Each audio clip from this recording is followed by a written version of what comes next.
พวกเจ้าคิดแนวใดจังพากันมาเด้อนี่ตั้งใจมาเออ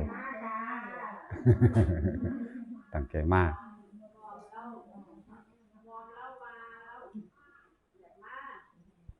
อืม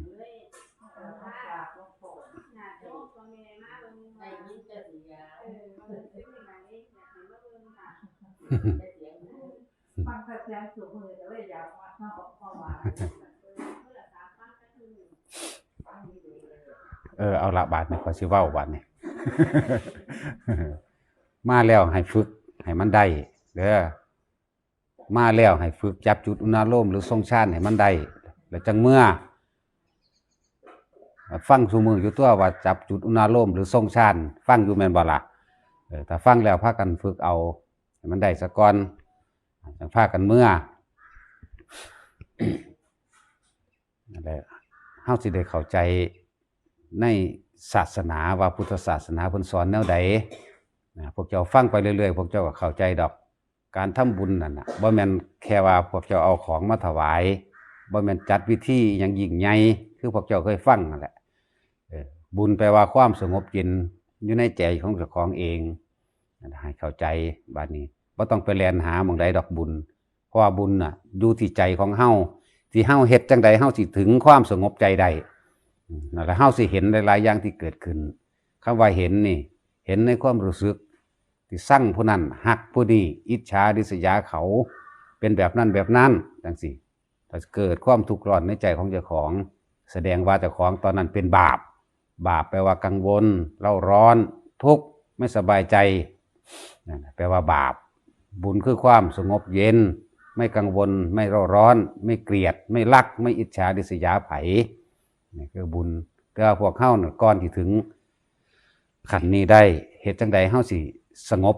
สติปัญญาและทำความรู้สึกให้อยู่กับบุญให้ได้ก็เลยบอกให้ทุกคนจับจุดอุณาโลมให้เป็นมันสิสงบมันสิเย็นอยู่ในโตในใจพวกเจ้าเองนั่นแหละปฏิบัติธรรมบัดแบบใดก็ตามเบิดทุกรูปแบบผู้ใดสิปฏิบัติรู้มากรู้น้อยเห็นมากเห็นน้อยก็แล้วแต่รวมลงแล้วคือให้รู้เท่าทันทุกข์ที่เจ้าของกำลังเป็นอยู่แล้วก็หาสาเหตุของมันที่เฮาเป็นอย่างจังทุกข์คนเฮาทุกข์น่ะเพราะว่าความอยากได้ดังใจทุกข์เพราะว่ายึด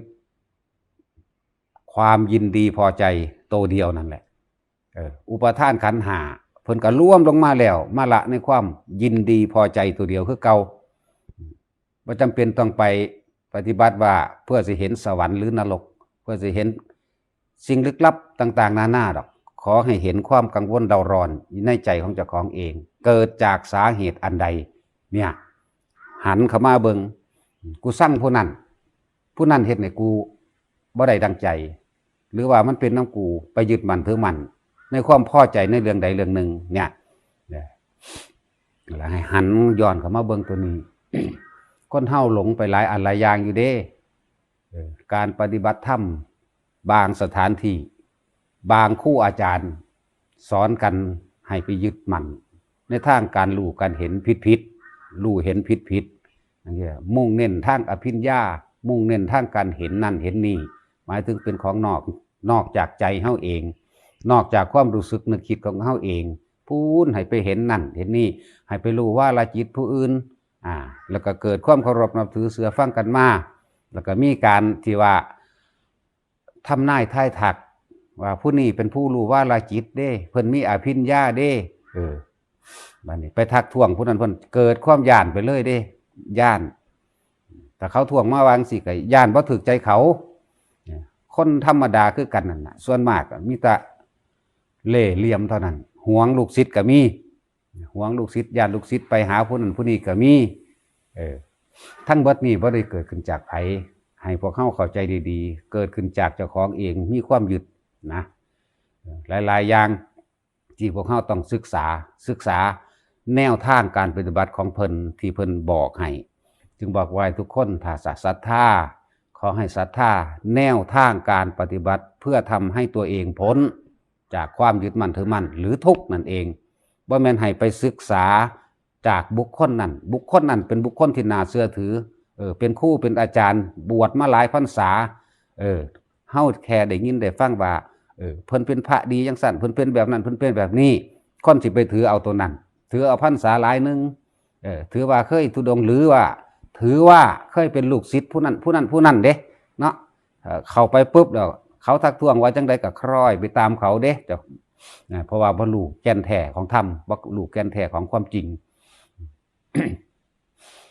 หลายๆสำนักที่ทำนายกันว่าผู้นั้นมีนั่นผู้นี้มีนี่ไล่สาระเลวไหลทั้งเบิดพวกนี้บุคคลผู้นั้นหมายถึงว่าตัวเฮาเองบัดนี้คือตัวเฮาเองต้องพิจารณาตัวเองเด้อพิจารณาใจของเจ้าของเอง ว่าตอนนี้เฮากำลังทุกข์กับเรื่องใดเฮ็ดจังใดเฮาสิพ้นออกจากทุกข์ได้แล้วครูบาอาจารย์อยู่หันที่นี่เพิ่นสอนแบบใดนำแนวทางอันนั้นต่างหากที่ไปปฏิบัติแก้ตัวเองบ่แม่นว่าต้องไปฟังครูบาอาจารย์ทั้งเบิดเฮาฟังเฮาบ่เถียงเฮาบ่ขัดง้างเฮาบ่ขัดข้องแต่ว่าเฮามาทดลองประเภทว่าทำนายไทายทักบ่ต้องให้เสือจักคนเข้าใจว่าล่ะเจ้าเป็นคนบาปเจ้าเฮ็ดนั่นผิดเจ้าเฮ็ดแบบนี้เจ้าเฮ็ดแบบนี้ถ้าเจ้าบ่เฮ็ดแบบนี้เจ้าสิบ่พ้นจากตัวนี้จังซี่เศร้าบ่มีผู้ใดทำนายไทายทักได้ถูกต้องเว้นไว้แต่พระพุทธเจ้าเฮาผู้เดียวพระสัพพัญญูผู้เดียวดังนั้นผิดฉะนั้นให้หันมาเบิ่งความยึดมั่นถือมั่นที่เจ้าของเคยมีเคยเป็นอย่าไปฟังไปเบิดสุอันสุอย่างแต่ว่าก็บ่ให้คัดง้างไปเบิดสุอันสุอย่างคือกันฟังไว้แล้วก็มาพิสูจน์ตามด้วยตัวเองคนลงผิดหลายอย่าง บางหวังหวงลูกศิษย์เด้ข่อยคือบ่หวงข่อยคืออยากไล่หนีไปเบิดแต่ไผก็เลยอย่ามาเท่าใดหังมาเนาะคือพวกเจ้านี่มาหยังข่อยก็ยังว่าพวกเจ้าพากันมาหยังเนี่ยถ้าได้มาแล้วก็เฮ็ดให้มันได้พอเขาบ่ได้สอนยากก็สอนง่ายๆนี่ครูซอยสอนอยู่ ให้พวกเจ้าจับจุดอนุโลมได้ให้เป็นเครื่องอยู่ให้รู้จักว่าอันนี้คือการทรงฌานมีผลเพื่อสิประโยชน์แบบใดเพื่อให้รู้ให้เท่าให้ทันให้เห็นความคิดของเฮาที่มันออกจากฌานที่มันออกจากอาการนี้มันสิออกไปแล้วก็ไปคิดสั่งผู้นั้นฮักผู้นี้คิดถึงบ้านถึงเฮือนคิดถึงบุคคลที่รักและที่เกลียดจังซี่โอ้นี่เนาะกูกำลังเป็นทุกข์กับเรื่องนี้เนาะกราบเข้ามาซะก่อนเห็นดูเขามันก็ละดอกเห็นหยังเห็นความคิดเจ้าของที่กำลังทุกข์กับสิ่งต่างๆที่เฮาเข้าไปยึดคนเฮามันก็ทุกข์กับความยึดนั่นแหละความยึดและความอยากและความยึดอันเดียวกันตัณหาคือความอยากให้เป็นได้ดังใจแบบนั้นแบบนี้นั่นแหละเอิ้นว่าความพอใจเขาเจ้าของเองเด้นั่นแหละอุปทานคือความยึดอยากให้เป็นแบบนั้นให้ผู้นั้นเป็นแบบนั้นให้เรื่องนั้นเป็นแบบนั้นให้สัตว์สิ่งของเป็นแบบนั้นเนี่ยจังสิมีความสุขนี่บ่มีทางบ่มีสิ่งใดสิมันเป็นไปดังมันเป็นไปตามธรรมชาติของมันทุกอย่างเกิดขึ้นแล้วก็ดับไปเท่านั้นแต่ที่มันบ่ดับเพราะว่าเฮาเข้าไปยึดไว้รู้จักคำว่าดับบ่ล่ะเสื่อมสลายหรือตายนั่นเองแต่เฮาเข้าใจธรรมชาติอันนี้ความทุกข์ผู้ใดก็เฮ็ดให้เฮาทุกข์บ่ได้ตัวเฮาเองต่างหากที่เฮ็ดให้เฮาทุกข์เพราะว่าเฮาไปหวังความสุขจากผู้อื่นก็แม่นอยากให้ผู้อื่นเฮ็ดแบบนั้นจังสิถูกใจความพอใจตัวดีมันบ่เคยพอดอกพอใจแบบกิเลสมันบ่พอเด้อยากได้แบบนั้นแล้วก็อยากได้แบบนั้นอยากได้แบบนั้นอยากเป็นแบบนั้นไปเอามาได้ดังใจแบบนั้นเลยศูนย์เวลามันขัดใจปฏิบัติธรรมร่วมลงมาทั้งหมดแล้วเพื่อที่จะละความรู้สึกในความพอใจตัวเดียวความพอใจคือว่าวิญญาณจังสั่นวิญญาณจังสี่วิญญาณก็คือความพอใจนั่นแหละมาลงความพอใจเฮานั่นแหละคำว่ารับรู้ความรู้สึกนั่นแหละคือวิญญาณรู้สึกพอใจกับบ่พอใจอยู่2อย่างนั่นแหละบ่ต้องไปอีหยังมันมากดอกหน้าการปฏิบัติธรรมนั่นน่ะสิไปหูทิพตาทิพไปทางใดผู้เพิ่นเก่งผู้เพิ่นเลิศเพิ่นตายแล้วเด้เนาะคือพระโมคคัลลานี่หังเก่งก็หูทิพตาทิพก็ตายแล้วแมั้ยบ่ได้อยู่กีรังอย่างยืนอีหยังเด้ล่ะแต่ว่าถ้ำทั้งหากล่ะที่บ่ตายพระพุทธเจ้าทั้งต้นฉบับทั่วเนาะเห็นว่าล่ะพวกเจ้าว่าอย่าไปแสวงหาอันอื่นนอกจากตนอย่าไปคิดว่าผู้อื่นสิเฮ็ดให้เฮาหลุดพ้นได้ตัวเองต่างหากที่ทำให้ตัวเองหลุดพ้นได้บ่ขึ้นอยู่กับผู้อื่นแต่ว่าหลายๆอย่างก็ต้องผ่านการทดสอบเพราะว่าเฮาเคยยึดมั่นถือมั่นมามากหลายกับหลายกันหลายอสงไขยจนว่ามาถึงปัจจุบันนี้เฮ็ดจังไดมันสิละได้ง่ายๆเนาะมันถึงมีการฝึกหยัง ฝึกให้จิตใจมันตั้งมั่นซะก่อนในความสงบในระดับหนึ่งอันเป็นคณิกะสมาธิจิตตั้งมั่นในระดับสองอันเป็นอุปจาระเพื่อที่จริงมันบ่เพื่อดอกแต่ว่าต้องเว้าตัวว่าเว้ามันบ่เข้าใจจะเห็นสิ่งที่เข้ามากระทบแล้วเฮาจะรู้สึกอย่างไรนี่นะเฮาสิรู้สึกพอใจกับบ่พอใจสองอย่างเท่านี้แหละพอใจก็แสดงว่าติดบ่พอใจก็แสดงว่าติดคือเก่าล่ะทุกน้ำสองอย่างนี่ละคนเนาะหรือพวกเจ้าบ่ทุกข์ติ ก็ทุกตัวทุกภายนอกทุกทางกายทุกกับความยึดมั่นนี่เลยเอิ้นว่าอุปทานขันธ์ห้าเฮายึดมั่นร่างกายของเฮาว่าอย่าป่วยเด้ออย่าปวดเด้ออย่าแก่เด้ออย่าตายเด้อนี่ทุกอันนี้ยึดมั่นถือมั่นจังสี่ยึดมั่นธรรมชาตินึงเด้ธรรมชาตินี่เกิดกับดับเกิดมาแล้วก็ตายในก่อนที่ตายที่มันป่วยมันพบนั่นเห็นนั่นเห็นนี่หิวข้าวหิวน้ำร้อนหนาวย่านฟ้าห้องฟ้าพาเวลาไปเฮ็ดไร่เฮ็ดนาเนาะหาอยู่หากินทุกข์ยากลำบากเพราะว่าเลี้ยงร่างกายนี่ทุกภายนอกนึงดินี่ทุกภายในคือตัวใจเนี่ยมันเชื่อมโยงเข้าหา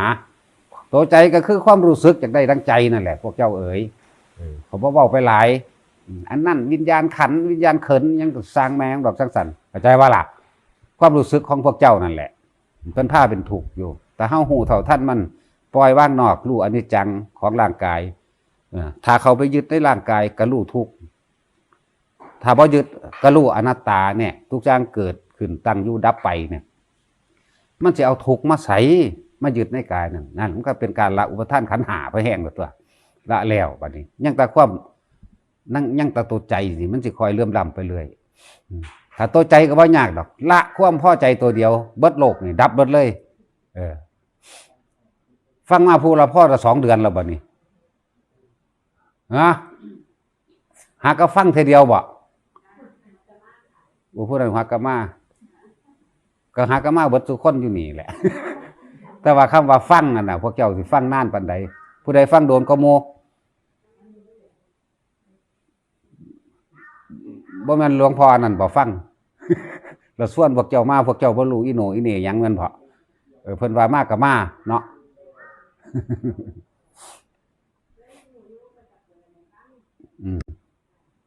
เอานั่นแหละ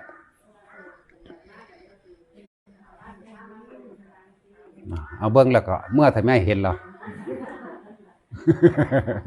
เอาละรับพรบัดยังก็ย้ายดังโมงแล้วว่ายังก็เพิ่นว่าสิอีหยังน้อเป็นค่ารถไปนิพพานเพิ่นว่า เพิ่นนั่งต่ำมันหยังโปกอยู่เพิ่นคิดหาค่ารถไปนิพพานอยู่ค่ารถไปนิพพาน จาคะหรือท่านการสละออกโดยภายนอกซะก่อนต่อมาก็เป็นจาคะสละออกโดยภายในคำว่าภายในนี่คือความยึดมั่นถือมั่นที่เคยเป็นมาก่อนเด้เฮาสามารถสิสละสิ่งที่เป็นวัตถุสิ่งของได้แล้วโดยบ่มีความเสียดายอะไรแล้วก็บ่ได้เรียกว่าทำทานเพิ่มทุกข์หรือทำบุญแลกของทำบุญบ่ละบาปคนส่วนมากสิเป็นจังซั่นยังมีความปรารถนานั่นนี่เป็นนั่นเป็นนี่อยู่ทานสิ่งเหล่านั้นเป็นทานเพื่อการเพิ่มทุกข์อธิษฐานขอไปหลายอย่างขอในศาสตร์นี้ก็ยังบ่พออีกไปขอศาสตร์หน้าอีกเด้แล้วก็ไปขอศาสตร์อีกเท่าไหร่ไหลไปฮอดเกิดมาพบใดศาสตร์ใดอย่าให้ทุกข์อย่าให้ยากให้พบแต่คนดีๆให้มีอำนาจวาสนาเขาว่าเด้มันบ่ได้เห็นความจริงก็เป็นสั่นแหละต่อมาถ้าเฮาได้ยินได้ฟังธรรมยินได้ฟังความจริงมันได้ยินได้ฟังแล้วทุกสิ่งทุกอย่างมันเป็นของบ่เที่ยงเป็นของบ่อาจสามารถคงทนถาวรบ่เป็นไปได้ดังใจในความบังคับอยากให้เป็นแม้แต่กายเจ้าของแท้ๆก็ยังบังคับบ่ได้สิไปบังคับอีหยังกับกายผู้อื่นเรื่องเล่าของผู้อื่นและสรรพสัตว์สิ่งของทั้งเบิดของผู้อื่นอีก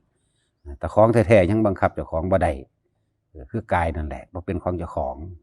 เจ็บไข้ได้ป่วยเป็นธรรมดาเนี่ยพัดภาคเป็นธรรมดานั่นแต่มันก็เห็นหยังเห็นทุกข์เห็นในทุกข์ในความยึดมั่นถือมั่นที่เจ้าของเคยเป็นนั่นเองมีหยังมีลูกมีเต้ามีทรัพย์สมบัติเงินทองนั่นนี่มีผัวมีอันมีนี่ให้รับผิดชอบ ของเกี่ยวอยู่กับอารมณ์อันนั้นถึงเฮาแต่ก่อนเก่าเฮาเข้าใจว่ามันเป็นความสุขแต่ที่จริงแล้วแต่เฮาเอาธรรมความจริงนี่เข้ามาพิจารณามาโยนิโสมนสิการคือการพิจารณาให้แยบคายให้มันเห็นถึงพริกถึงขิงเห็นถึง ลงก้นบึงลงในความรู้สึกคักๆมันก็เห็นทุกข์กันตัว เมื่อเห็นทุกข์แล้วมันก็เห็นหนทางที่สิไปพระนิพพานนั่นตัวเพิ่นเอาหยังสิแลกจาคะนั่นแหละเป็นคารถจักว่าจาคะแปลว่าสละออกจากความยึดมั่นถือมั่นที่เคยมีเคยเป็นในวัตถุสมบัติทรัพย์สิ่งของสละให้หน้าได้แล้วคือสละให้ผู้อื่นบ่ปรารถนาบ่ต้องการอีกแล้วสละความเคยมีเคยเป็นในผัวในเมียเคยมีเคยเป็นในลูกจังสิสละออกจากภายในเฮานี่แหละสละออกจากความรู้สึกที่เคยมีเคยเป็นเนี่ยมันสิถึงใจวันนี้ยังแต่ว่ามันสิตีขึ้นมาเวลาใดเท่านั้นเองคำว่ามันตีขึ้นมาคือความคิดคือความอะไรคือความระลึกนึกถึงพอตะระลึกถึงขึ้นยังมีความวันไหวบางที่มันอาจจะไปคิดโอ้ยจะสิอยู่ใดเนาะก็มีเด้บ่ว่าไผก็แล้วแต่ในผัวในเมียในลูกในอนาคตของแต่ละคนเฮาไปคิดถึงเขาแวบขึ้นมาฉะนั้น เมื่อเฮาเห็นอนิจจังคือความบ่เที่ยงแท้แน่นอนของชีวิตเจ้าของเองร่างกายเจ้าของเองร่างกายผู้อื่นพร้อมสัตว์อื่นพร้อมถ้าผู้ใดเข้าไปยึดมั่นถือมั่นอยากให้เป็นไปได้ดังใจมันก็เกิดความทุกข์มันสิทุกข์เพราะว่าสิ่งทั้งหลายล่ะเปลี่ยนแปลงเกิดความดับอยู่ตลอดเด้ดับอยู่ตลอดบ่ได้แม่นว่าตั้งแต่ว่าร่างกายนั้นสิ่งที่ดับอยู่ตลอดสิ่งที่เฮารู้บ่เท่าทันมันแท้ๆเลยคือความคิดเฮาเองความคิดนั่นแหละเป็นเหตุเป็นปัจจัยบังเกิดภพความคิดนั่นแหละความคิดทั้งหลายแหล่อันเกิดมาจากสัญญาความจำได้ความเข้าไปยึดมั่นถือมั่นในความรู้สึกนี้อยากให้เป็นไปตามความรู้สึกที่เคยมีเคยเป็นนี่นะเรียกว่าสัญญามันเห็นต่างๆนานาทั้งเหล่านี้แล้วล้วนแล้วเป็นเหตุเป็นปัจจัยแห่งทุกข์ทั้งหมดเลยถ้าว่ามีการสละออกภายในใจของเจ้าของเองเฮาก็กอดทุกข์ไว้ยุงสันเที่ยวเวียนว่ายตายเกิดกับทุกข์ยุงสันความคิดนั่นแหละสิปรุงสิแต่งไปเมื่อความคิดใดปรุงแต่งไปแล้วเกิดความ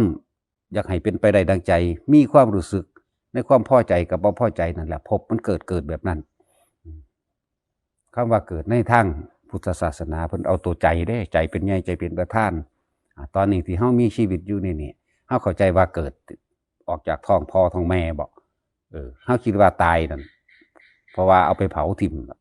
หายไปเดี๋ยวนี้บ่แม่นนั่นเด้ความเกิดความดับของภพแต่ละมื้อแต่ละเว้นมีผู้ใดสิรู้เท่าทันนำมันทันบ่ล่ะคิดไปหาผู้นั้นมีความเป็นห่วงกับผู้นั้นนั่นเกิดแล้วเด้น่ะเกิดแล้วนะภพนั่นเกิดแล้วภพนั่นนะแต่ว่าคนอีหลีนั่นน่ะมันบ่ทันตายออกใจขาดออกจากร่างกายเดี๋ยวนี้ซื่อๆดิมันไปเกิดไปต่อแล้วเด้นั่นน่ะเกิดทางจิตเกิดทางจิตวิญญาณอย่าว่าวิญญาณออกไปเป็นโตได้ความรู้สึกที่มันออกไปนั่นไปห่วงผู้นั้นไปฮักผู้นี้ไปพอใจผู้นั้นไปพอใจผู้นี้ในขณะจิตสุดท้ายหรือความรู้สึกสุดท้ายที่เฮาไปห่วงกับผู้นั้นไปคิดถึงผู้นั้นวาดภาพจินตนาการกับผู้นั้นบุคคลนั้นสัตว์เหล่านั้นสถานที่นั้นบ้านนั้นเงินทองนั้นมันพอดีหัวใจวายตายปึ๊บลงขนาดนั้นมันไปหันก่อนเด้อะไรมันไปแบบนั้นเกิดแบบนั้นเกิดภพเกิดแบบนั้นถ้ามันเป็นภพไปแบบนั้นแล้วถ้ามันไปปั๊บนี่เอิ้นว่าชาติบัดนี้ชาติจึงเป็นปัจจัยบังการเกิดไอ้ชาติจึงเป็นปัจจัยบังเกิดชราและมรณะเห็นบ่ก็เวียนเข้าไปหาทุกข์คือเก่าอยู่มั้ยแล้วเฮาสิไปปรารถนาอีหยังอีกนะฉะนั้นวิธีที่สิหยุดการเกิดของเจ้าของเองเฮาจึงต้องมีวิหารธรรมมีเครื่องอยู่ของจิตใจของเจ้าของเองนั่นแหละจึงมีการฝึกหัดภาวนามีกรรมฐาน40อย่างนะเป็นต้นแต่ว่าเลือกเอาอย่างใดอย่างหนึ่งแล้วพวกเฮาอาศัยการทรงฌานวิธีที่สิให้เกิดอาการปิติขึ้นก็คือต้องกลับมาหลักใหญ่คือลมหายใจอยู่แล้วหลักใหญ่มันแล้วคนแต่ละมื้อแต่ละเว้นบ่ฮู้จักเด้ว่าเจ้าของหายใจแต่ว่ากลับมาลมหายใจเลยบ่ฮู้ว่าหายใจเพราะว่าเอาความรู้สึกนึกคิดไปไว้กับผู้อื่นเบิดแต่ละมื้อแต่ละเว้นนั่นน่ะตื่นปั๊บคิดหาผู้นั้นคิดหาผู้นี้มีความรู้สึกพอใจผู้นั้นเกลียดผู้นี้สัตว์นั่นสัตว์นี้สิ่งของสิ่งนั้นสิ่งนี้ไปได้มันเป็นจังซั่นอีหลีเด้ ขนาดกินข้าวอยู่ยังบ่ได้อยู่กับเขาเด้บ่ได้อยู่กับตัวเองบ่มีความรู้สึกตัวเลยว่าอยู่กับตัวเองกินข้าวอยู่ก็คิดถึงบางหันคิดถึงบางนี่พวกทำงานโรงงานก็คิดถึงโรงงานคิดถึงหมู่พวกหาปูหาปลาก็คิดถึงห้วยหนองคลองบึงบางหันบางนี่หรือทะเลบางหันบางนี่พวกทำงานโรงฆ่าสัตว์ฆ่าไก่ฆ่าเป็ดก็คิดถึงว่ามื้อนี้สิเอาเท่านั้นโตสิเอาเท่านี้โตเด้มีความรู้สึกอยู่กับมันกับสิ่งเหล่านั้นแล้วเด่นนั่นแหละภพมันเกิดดับเกิดดับเกิดดับอยู่สั่นเพียงแต่ว่าเฮาบ่ทันได้ใจขาดซื่อถ้าใจขาดปั๊บไปปั๊บแล้วเด้ไปตามสิ่งที่เฮาคิดถึงนั่นเองเหตุจังใดเฮาสิหยุดภพบ่ให้มันเกิดได้จึงมีการกลับเข้ามาอยู่ลมหายใจนั่นเอง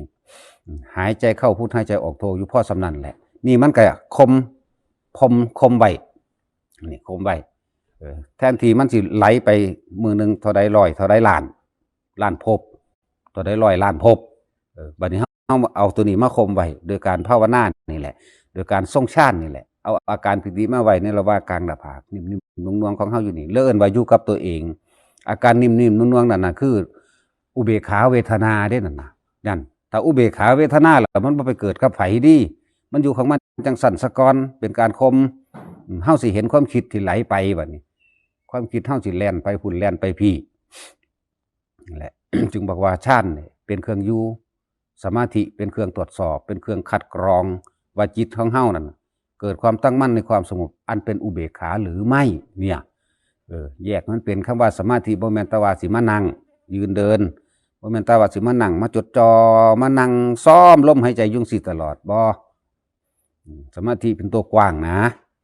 ศีลสมาธิและปัญญาเบิ่งนี่สมาธิมันมาร่วมไว้ตัวกลางแล้วนี่นั่นแหละจังว่า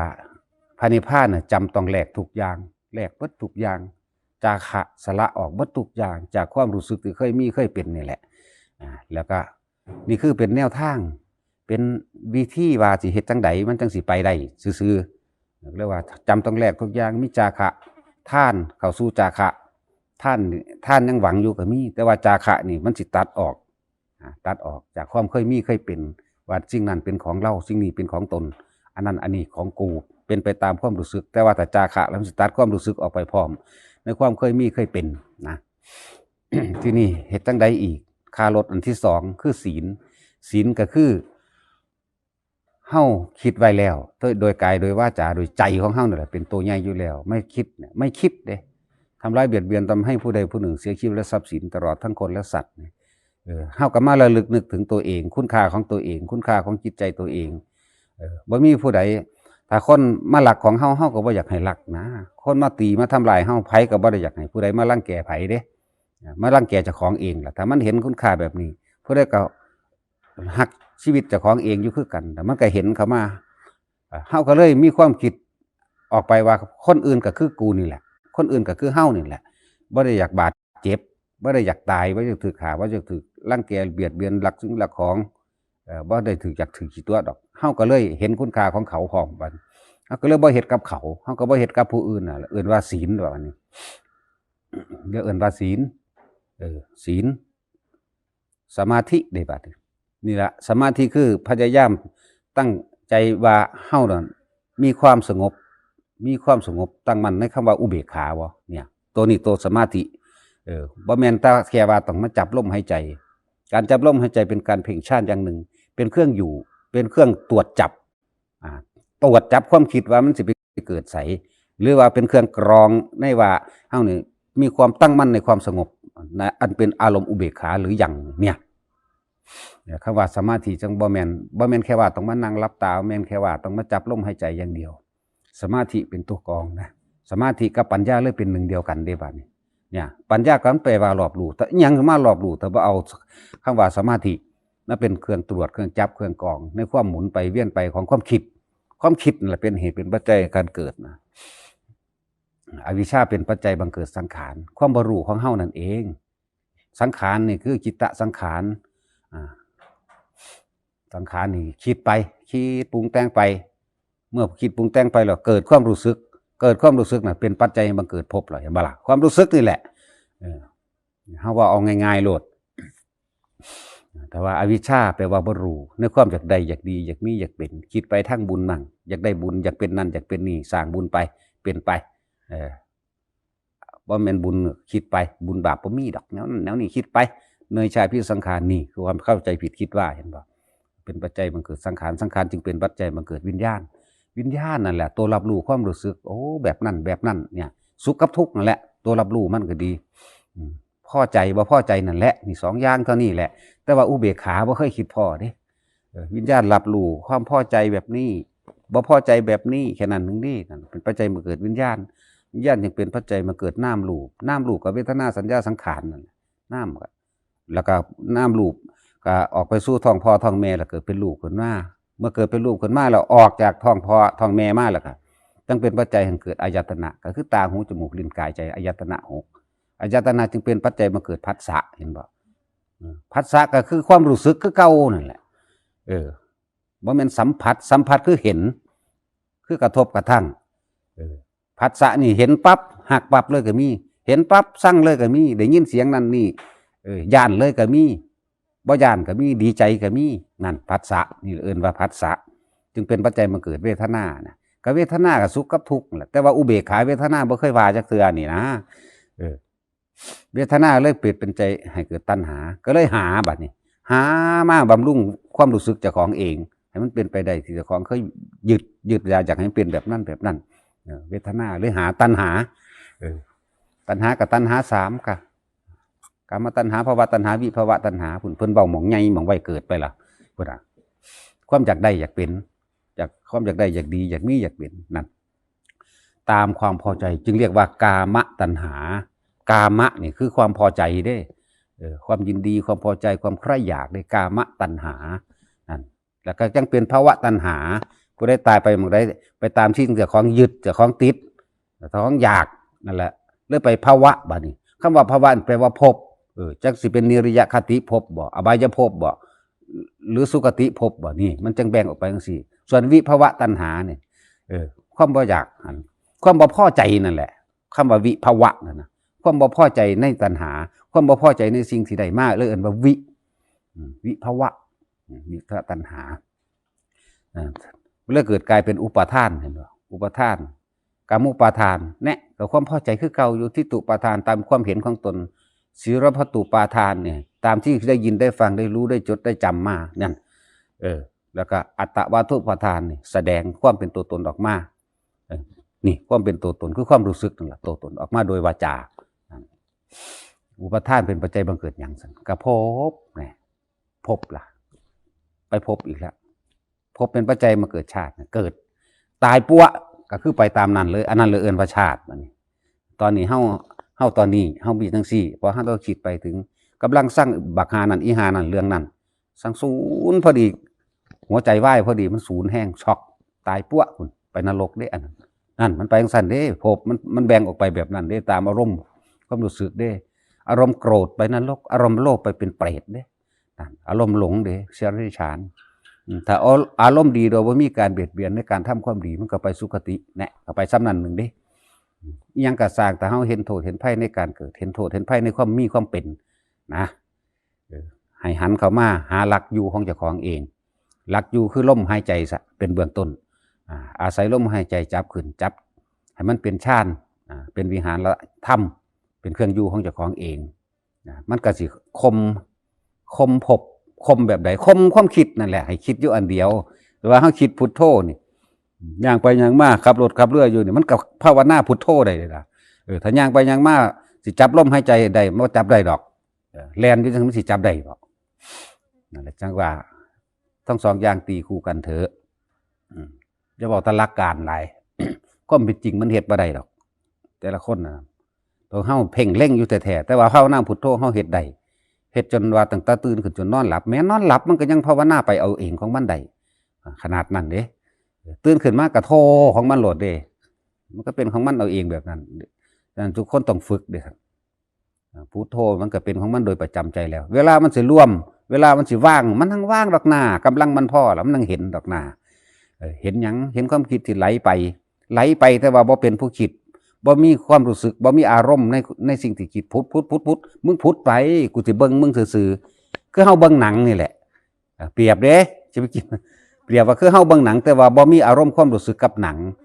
โตอิจฉามาตบนางเอกจังซี่ก็บ่เฮ้ยโง่แท้เนาะนางเอกกูสิถ้าเป็นกูสิเฮ็ดจังซั่นกูสิเฮ็ดจังซี่นั่นล่ะตัวตน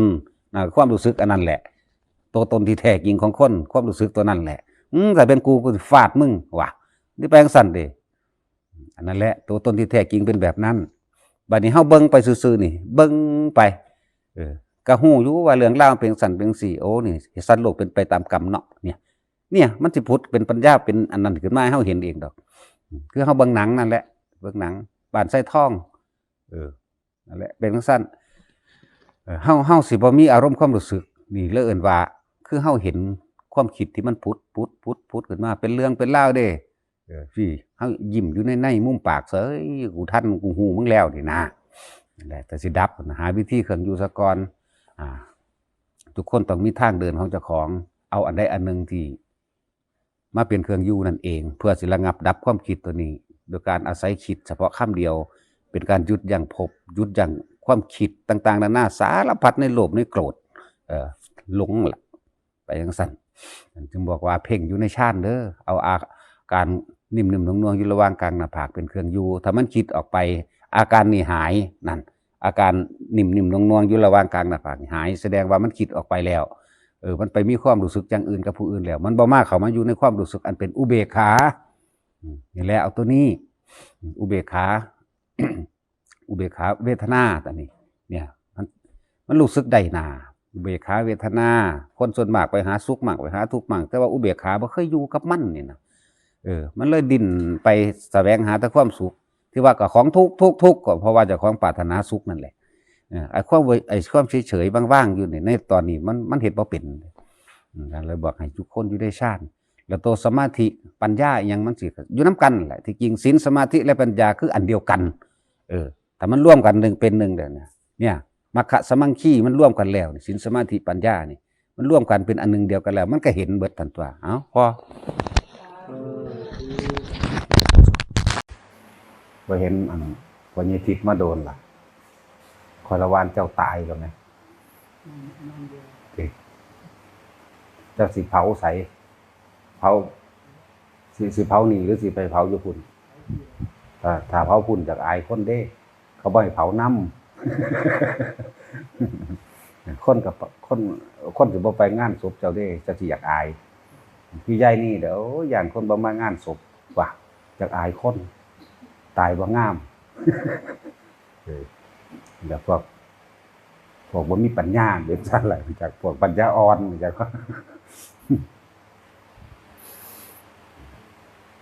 เป็นหยังคือเว้าแต่เรื่องตายซุมื้อเพื่อสิให้ทุกคนเข้าใจเข้าถึงพร้อมเห็นทางพร้อมแล้วก็มีทางดับของเจ้าของเองพร้อม คำว่าจิตสุดท้ายก่อนตายจิตธรรมดาแล้วมันก็อยู่โดยลำพังของมันจิตสุดท้ายแต่ว่าอาการของจิตก็คือความคิดนั่นแหละจิตมันสิอยู่เด่นดวงเฉพาะมันดอกต่างหากแต่ว่าบอกลักษณะท่าทางก็บอกบ่ได้ก็เลยต้องเอาอาการของจิตคือความคิดเฮาคิดถึงบุคคลสัตว์สิ่งของบุคคลสัตว์สิ่งของนั่นเป็นที่รักมั่งเป็นที่เกลียดมั่งพอใจมั่งบ่พอใจมั่ง นั่นแหละคือความคิดของเฮาสิไปปรุงแต่งในสิ่งที่พอใจและบ่พอใจแล้วเกิดอารมณ์ความรู้สึกเลื่อนความยึดมั่นถือมั่นจะเอิ้นว่าจิตจะเอิ้นว่าวิญญาณจะเอิ้นว่าหยังก็แล้วแต่ วิญญาณนั่นเป็นอาการรับความรู้สึกของจิตของใจเฮาเองแหละพอใจกับบ่พอใจนี่แหละคำว่าวิญญาณคือจึงว่าวิญญาณตาเพราะความพอใจอะไรบ่พอใจจากตาคือจากการเห็นรูปวิญญาณหูความพอใจอะไรบ่พอใจจากเสียงเสียงที่เว้ากันนั่นนี่หรือเสียงเพลงก็แล้วแต่เสียงนาบาดกลัวเสียงนกทื่อเสียงลมใหญ่เสียงฟ้าห้องเสียงฟ้าผ่ามื้อนี้บ่พอใจอยู่แล้วย่านนั่นเองบ่พอใจก็ดีวิญญาณเกิดจากตาจากหูจมูกจากลิ้นจากกายเนี่ยกระทบสัมผัสรู้สึกต่างๆนี่ก็มันก็มีร้อนมีหนาวมีพอใจบ่พอใจด้วยกันล้วนแล้วตั้งแต่เป็นอาการของจิตก็ว่าเป็นอาการของใจก็ว่าที่เฮาไปคิดนั่นเองเขาละคำว่าจิตสุดท้ายก่อนตาย ชั่วขณะหนึ่งที่เฮาคิดนึกถึงบุคคลสัตว์ สิ่งของที่เกี่ยวข้องผูกพันแล้วเกิดความรู้สึกพอใจและไม่พอใจอันนั้นแหละจะเกิดเป็นเหตุเป็นปัจจัยเป็นคติแปลว่าทางไปที่จะไปเกิดตามความคิดที่มันไปเกี่ยวพันนึกถึงแล้วเกิดอารมณ์หรือเอื่นว่าความรู้สึกนั่นแหละเป็นตัวพบ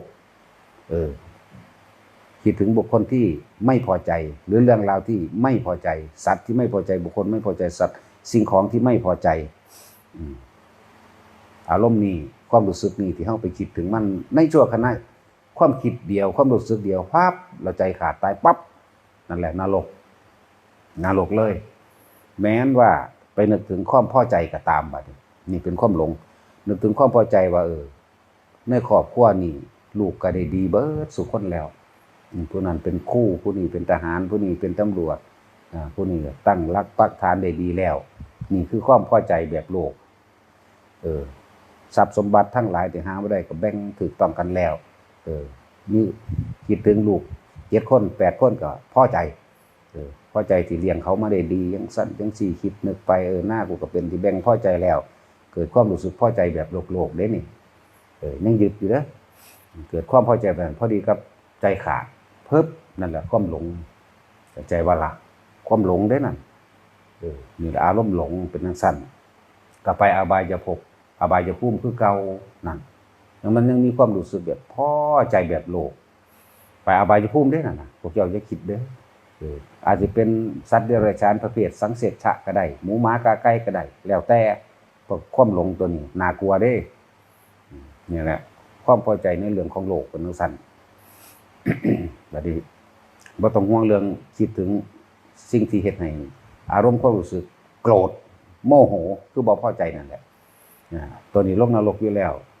ขนาดตัวโลภกับตัวหลงนี่มันยังสิแบ่งเป็นเดรัจฉานมั่งเป็นเปรตมั่งอสุรกายมั่งเด้ตกนรกมั่งแล้วแต่ละหลุมของมันเด้อันนี้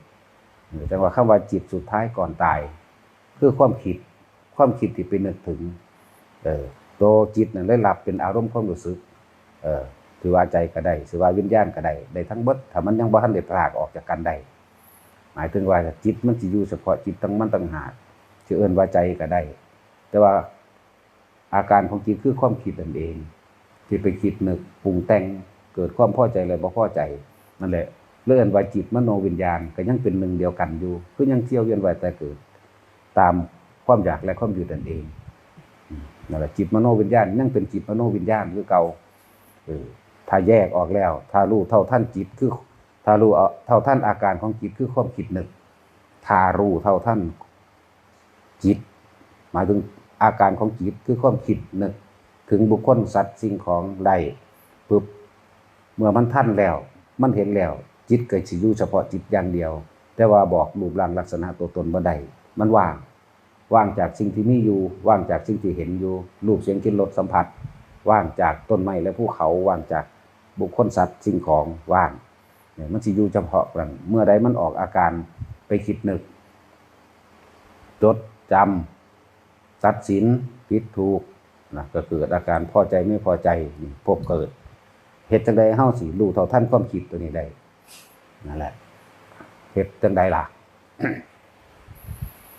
วิธีมันก็คือให้เฮาหาเครื่องอยู่ที่พวกเฮาฝึกกันอยู่นั่นแหละอานาปานสติรู้ลมหายใจเข้าออกพร้อมกับจับจุดอุณาโลมไว้คืออาการปิติมาเป็นเครื่องยืนยันว่าพบเกิดบ่ได้แม้นมันสิมีคิดไปมั่งนิดหน่อยมันก็ดึงขึ้นมาได้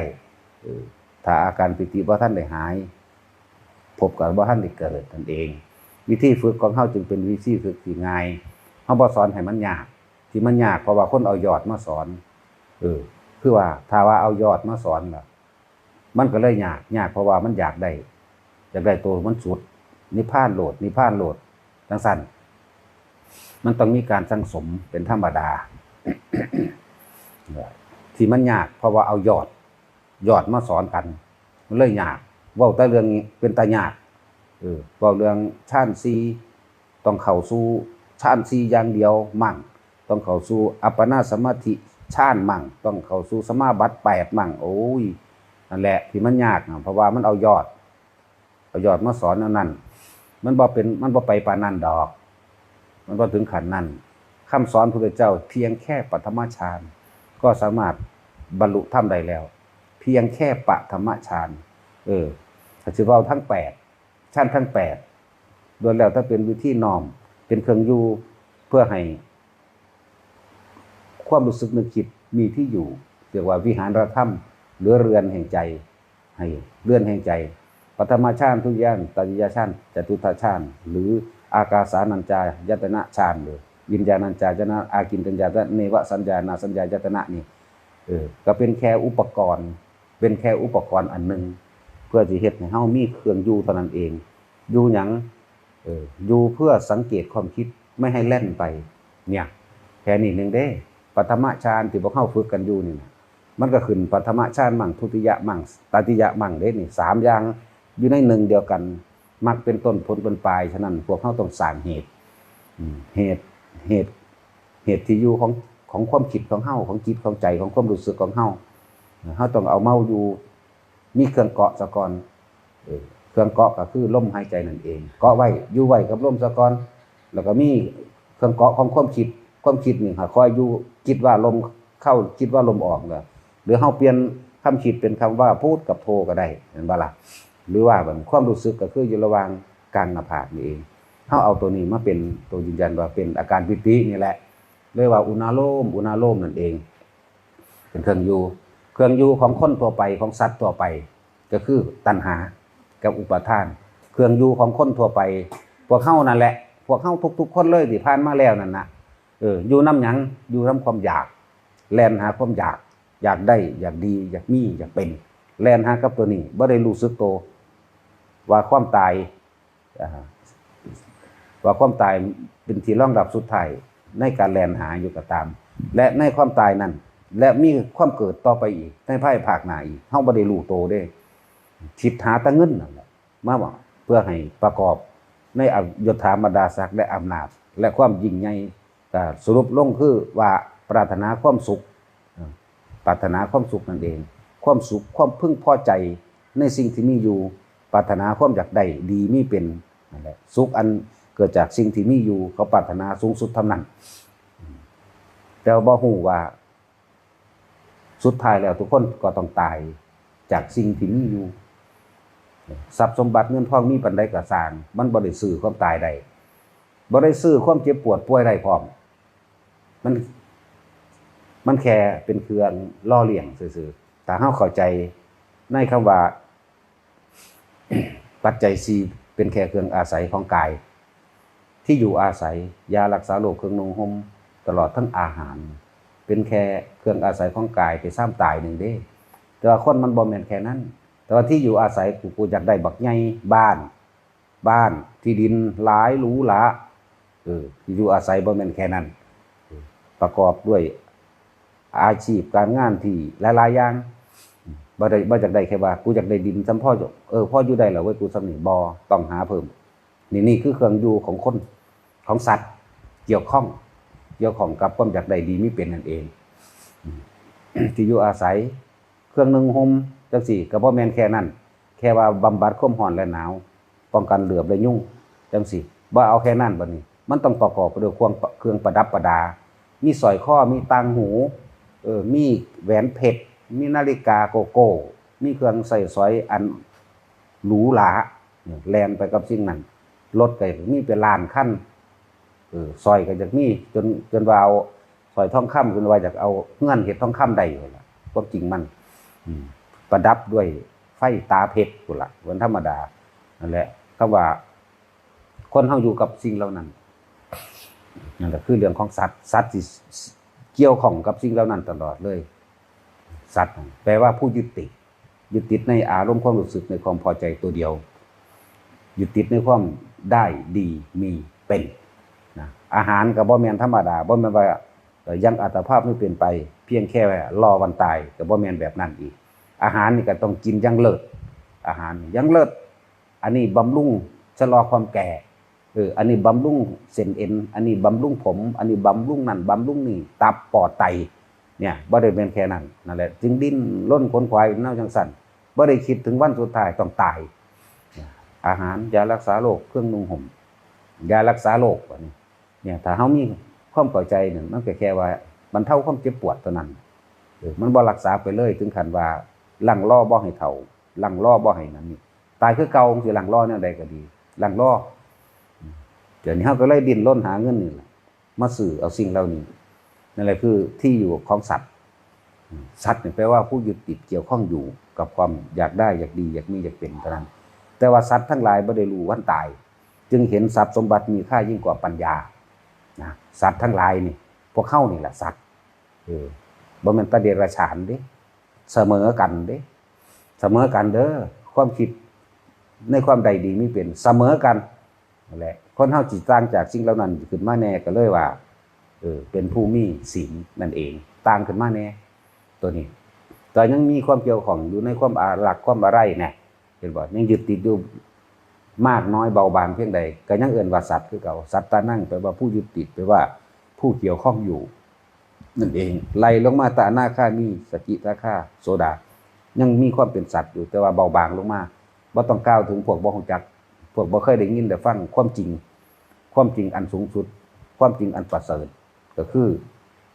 ความจริงของทุกชีวิตสรรพสัตว์เกิดแก่เจ็บตายเสมอกันพัดพรากจากสิ่งที่รักเสมอกันได้สิ่งที่พึงพอใจหัวเราะร้องไห้เสมอกันไม่ได้สิ่งที่ไม่พอใจเสียใจจากบุคคลที่รักตายร้องไห้เสียใจคับแค้นเสมอกันบ่ว่าคนบ่ว่าสัตว์เดรัจฉานที่จริงสัตว์เสมอกันนั่นแหละอย่างนั้นบ่เลยบ่ได้เห็นธรรมะนี่เป็นของมีคุณค่าอีหยังทั้งที่เป็นเรื่องความจริงของตัวเองเด้ พระอาทิตย์บ่มีใครเป็นเจ้าของมันเด้แต่ว่ามันมีอยู่ของมันจังซั่นพระอาทิตย์นี่ให้แสงสว่างเสมอกันทั้งคนและสัตว์ทุกเชื้อชาติศาสนาแม้สัตว์เดรัจฉานนี่แหละถ้าสิเปรียบแล้วธรรมะก็เปรียบเป็นดวงอาทิตย์นั่นแหละมันบ่ได้เลือกชนชาติศาสนามันบ่ได้เลือกหยังเด้แสงพระอาทิตย์บ่ได้เลือกสัตว์ผู้ใดเป็นผู้นำเข้าไปเอาประโยชน์ถ้าสิเปรียบเทียบอย่างหนึ่งบุคคลผู้มืดบอดเปรียบเสมือนสัตว์หากินกลางคืนบ่เห็นหงส์อาศัยดมกลิ่นอาศัยคลำทางอาศัยความรู้สึกถูกต้องทางกายไปหากินนะคือผู้บ่อาจสามารถที่ยอมรับยอมฟังธรรมะคือความจริง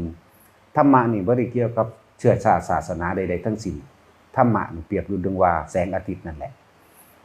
จึงเขาเจ้าจึงเปรียบเทียบว่าพระพุทธเจ้าผู้เป็นเผ่าพันธุ์แห่งดวงพระอาทิตย์คือให้แสงสว่างเสมอกันแต่ว่าอัตตาตัวตนหรือความเห็นแก่ตัวของแต่ละคนนั่นน่ะมันบ่ยอมรับมันเองที่นี่บ่ว่าเชื้อชาติศาสนาใดสามารถฝึกเข้าถึงความจริงอันสูงสุดได้เข้าถึงความจริงเห็นความจริงได้คำว่าเข้าถึงเห็นแล้วก็ยอมรับได้คือกันเห็นหยังเห็นชีวิตบ่เที่ยงแท้แน่นอนเห็นชีวิตเจ็บไข้ได้ป่วยเห็นชีวิตแก่ชราเห็นชีวิตตายนี่แหมเสมอกันเบิดเลยเลือกอยู่บ่บาดศาสนาใด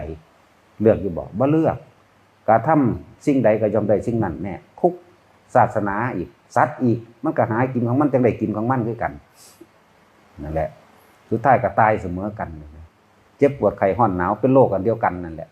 นี่ก็ว่ามะเร็งมะเร็งเบาหวานก็เป็นอันเดียวกันอยู่มั้ยบ่ได้เลือกเด้เพียงแต่ว่าบ่ได้เลือกฮอดสัตว์พุ่นล่ะสัตว์ก็เป็นบ่แม่นว่าบ่เป็นหมาก็ยังเป็นว่าหมูบ่เห็นบ่นี่ควายก็เป็นทุกอย่างคือคนนั่นแหละไก่ก็ยังเป็นไข้หวัดตายจังซั่นแล้วก็โรคหาก็ว่าไปเนาะนี่คือความจริงถ้าทุกคนมายอมรับความจริงโดยธรรมหรือเขายอมรับแสงพระอาทิตย์ว่ามันให้แสงสว่างได้นี่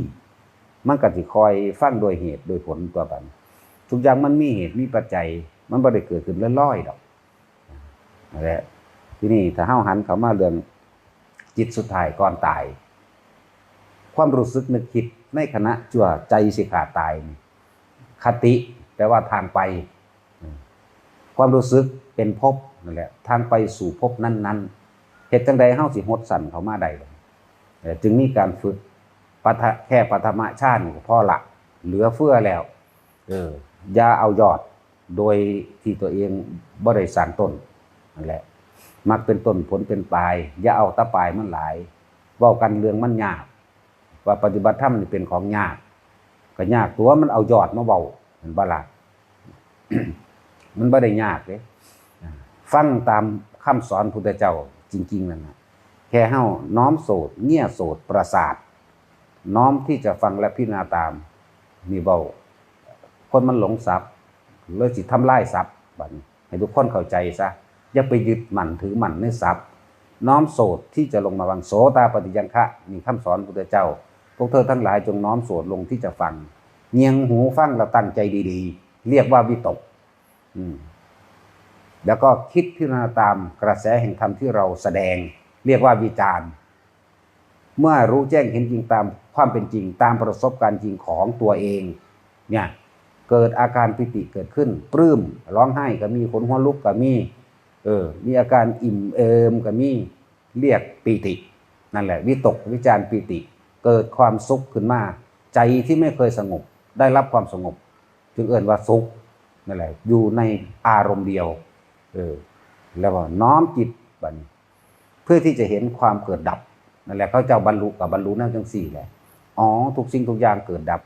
คนทั้งหลายสัตว์ทั้งหลายเกิดมาตายเสมอกันสิ่งทั้งหลายทั้งปวงบ่ควรที่เขาไปยึดมั่นถือมั่นนี่มันสรุปลงเงี้ยวๆสุดๆซะก่อนแล้วมันก็ยังมาเหลือแค่หยังบัดเหลือแค่ความห่วงหาอะไรเกี่ยวข้องยึดติดนี่คำว่าสัตว์เลยยังมีแน่ที่ว่าบรรลุโสดาบันแล้วปุ๊บมันเห็นความจริงเลยว่าบ่มีผู้ใดอยากถูกทุบตีทำลายและทำลายตัวเองก็บ่อยากถูกทุบตีทำลายและทำลายบ่อยากถูกให้ผู้ใดมาฆ่าเฮาก็เลยเห็นว่าเฮาก็บ่ควรสิไปฆ่าเขาลักก็คือกันลักก็คือกันประพฤติผิดในกามหมายถึงว่าทำตามอำเภอใจในความพอใจเท่านั้นล่วงละเมิดบ่ได้แม่นแต่เรื่องของผัวเมียเด้บ่ธรรมดาเด้ประพฤติให้มันถูกตามอารมณ์ของตัวเองที่ตัวเองพอใจจึงว่ากาเมเห็นบ่ล่ะนั่นแหละมันแปลว่าจังสั่นเด้เมมาจากเมแปลว่าตนเด้ถ้าเตยังเป็นแปลว่าผู้อื่นใช่ป่ะกาเมสุมิจฉาจาราทำตามความพอใจของตัวเองในรูปรสในกลิ่นในเสียงด้วยนะคำว่ากาเมกามะกาโมแม่นเบิดล้วนแล้วเกิดขึ้นจากอารมณ์ความพอใจของตัวเองทั้งนั้น มุสาแต่ว่าโกหกทำให้ผู้อื่นเสียชีวิตและทรัพย์สินขีดตัวบ่อยค้นขากันบ่บาปที่เขาเถียงกันอยู่นั่นมันสิบาปไปจังไดบ่อยค้นขากันขีดตัวบ่ให้ลูกเต้าเล่าล้านไปเล่นน้ำบ่ให้มันเจ็บบ่ให้มันปวดบ่ให้มันป่วยบ่ให้มันตายมันจะเอาหยังมาบาปบาปนะว่ามีทางถ้าเจ้ายึดติดอยู่ในหันเจ้าก็ติดอยู่ในหันแหละเหมือนกันกับที่เฮาเคยเว้าเรื่องภิกษุ2รูปนั่น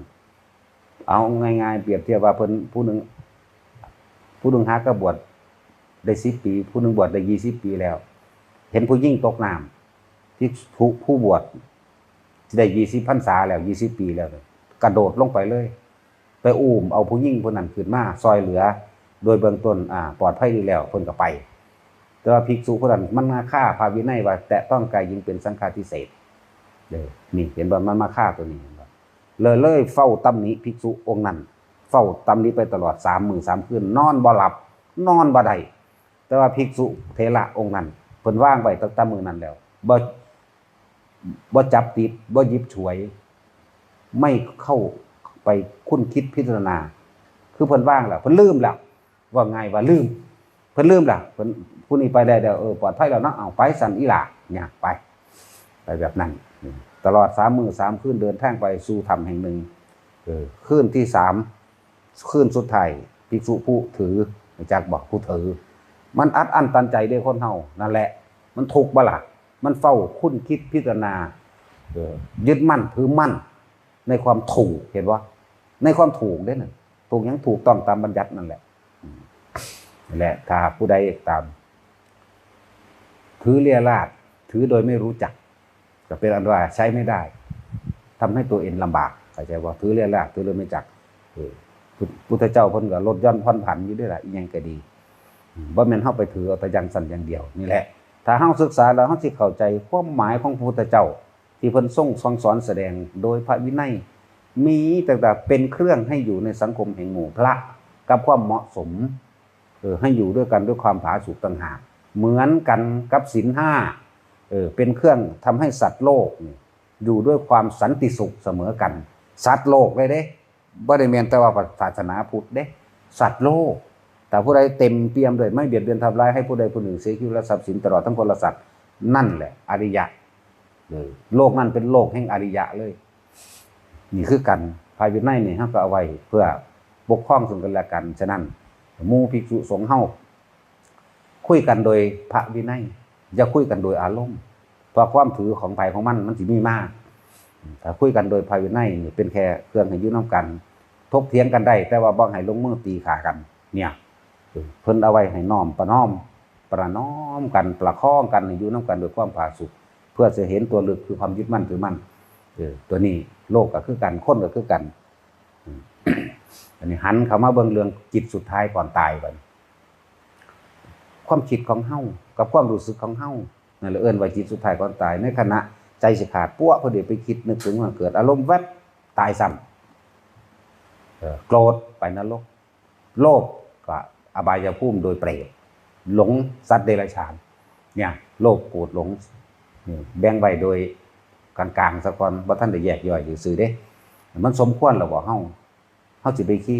ดลำพึงลำพันถึงสิ่งนั้นสิ่งนี้โดยบ่ได้คิดถึงความตายของเจ้าของเองนะเป็นหยังเฮาคือบ่ฆ่าให้มันตายก่อนเฮาสิตายโดยร่างกายโดยวัตถุสมบัติสิ่งของนั้นสิบีบคั้นให้เฮาตายปะมันโดยทั้งๆที่เฮานี่มีใจรักมีใจอาลัยยึดติดเกี่ยวข้องผูกพันอยู่เนี่ยจากทรัพย์สมบัติที่มีอยู่นี่นะแต่เฮาระลึกนึกถึงความจริงแล้วปัจจัย4แค่เครื่องอาศัยไปซ้ำตายนึงเด้บ่แม่นของที่หล่นเหลือวิธีฝึกหัดให้มีที่อยู่วิหารธรรมบัดนี้เอาความรู้สึกนึกคิดมาอยู่กับแค่ลมหายใจแค่ปฐมฌานก็สามารถบรรลุได้แล้วเด้อที่เขาเจ้าฟังธรรมะน่ะเขาเจ้าแค่ปฐมฌานเพ่งอยู่ในอารมณ์ความรู้สึกเดียวหรือจิตเดียวนั่นเองพระพุทธเจ้าแสดงธรรมแสดงธรรมโดยอริยสัจสี่ก็ตามโดยแสดงธรรมโดยมงคล38ก็ตามคนบรรลุธรรมหลายเด้แสดงมงคล38นั่นน่ะคนบรรลุธรรมหลายแสดงธรรมโดยอนัตตลักษณะสูตรก็บรรลุหลายอธิตปริยายสูตรบรรลุหลายคือกันเด้บ่แม่นแต่สิว่าโดยทั้งหมดเด้มันรวมอยู่ในอริยสัจทั้งเบิดทั้งหมดนี้มันก็รวมอยู่ในอนิจจังทุกขังอนัตตาทั้งเบิดนั่นแหละเนี่ยเขาเจ้าคำว่าวิตก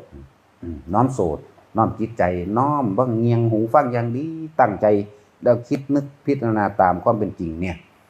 นั่นแหละวิตกวิจารคือพิจารณาตามความเป็นจริงเกิดเข้าใจโดยธรรมเห็นแจ้งเห็นจริงโดยประสบการณ์ตัวของปรีติเกิดขึ้นว่าขึ้นบางคนก็ให้บางคนก็เกิดขนหัวลุกขนท้องสยองกาวบางคนก็สงบเย็นเยือกลงไว้บอกบ่ถือนั่นแหละถึงสั้นนั่นเอิ้นว่าเห็นก็เลยเห็นความจริงโดยเจ้าของเองฉะนั้นพวกเฮาถึงว่าฝึกเด้อฝึกไปเรื่อยๆอาการของจิตคือความคิดที่ไปปรุงแต่งกับบุคคลสัตว์สิ่งของเฮ็ดจังได๋เฮาหยุดความคิดได้นะเว้าแนวคนบ่เคยได้ยินได้ฟังเลิกคิดเลิกอ่านเลิกจดจำลืมให้หมดนั่นแหละดับเข้าใจบ่ล่ะเลิกคิดก็ถูกต้องแล้วหยุดคิดเลิกอ่านเลิกจดจำเลิกศึกษาเข้าใจบ่ล่ะให้หันมาดูจิตของตัวเองทุกอย่างเกิดจากจิตเกิดกับจิตดับกับจิตนักภาวนาทั้งหลายคนน้อมเข้ามาเบิ่งจิตกับของเองนั่นแหละจิตมันอยู่นิ่งของมันอาการของจิตในความอยากได้อยากเป็นต่างหากล่ะเฮ็ดจังได๋เฮาหยุดคิดปรุงแต่งแสวงหาในความใดดีมีเป็นใดนั่นแหละหยุดก็หยุดที่จิตเกิดก็เกิดที่จิตเหตุของมันก็เกิดที่จิตมโนปุพังมโนธรรมามโนเศรษฐามโนมายาก็ดีใจเป็นใหญ่ใจเป็นประธานว่าใจก็ได้ว่าจิตก็ได้ว่าจังได๋ก็ได้ถ้ายังมีความเกิดจิตมโนวิญญาณคือเป็นสิ่งเดียวกันคือผู้ยึดติดสัตว์ทั้งหลายคือผู้ยึดติดในบุคคลสัตว์สิ่งของอารมณ์ความรู้สึกพอใจและไม่พอใจนี่เรียกว่าสัตว์ทั้งหมดเลิกการยึดติดแล้วรู้เท่าทันความคิดหยุดคิดได้แล้วจึงเห็นจิตมันสิอยู่ของมันว่างๆจังซั่นนิพพานแปลว่าดับถ้าผู้ใดถึงมองหันแล้วก็สิเข้าใจเองดอกแต่ว่านิพพานบ่ได้อยู่หม้องอื่นเด้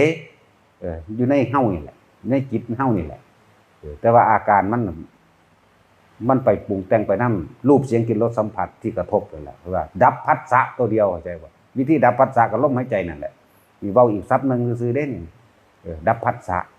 เมื่อดับผัสสะได้แล้วเวทนาก็บ่เกิดแน่พอใจก็บ่พอใจนั่นแหละมันบ่เกิดแล้วมันก็สิ้นกันตัวเท่านั้นสิมีอีหยังยากว่าอย่าเอาความยากมาสอนกัน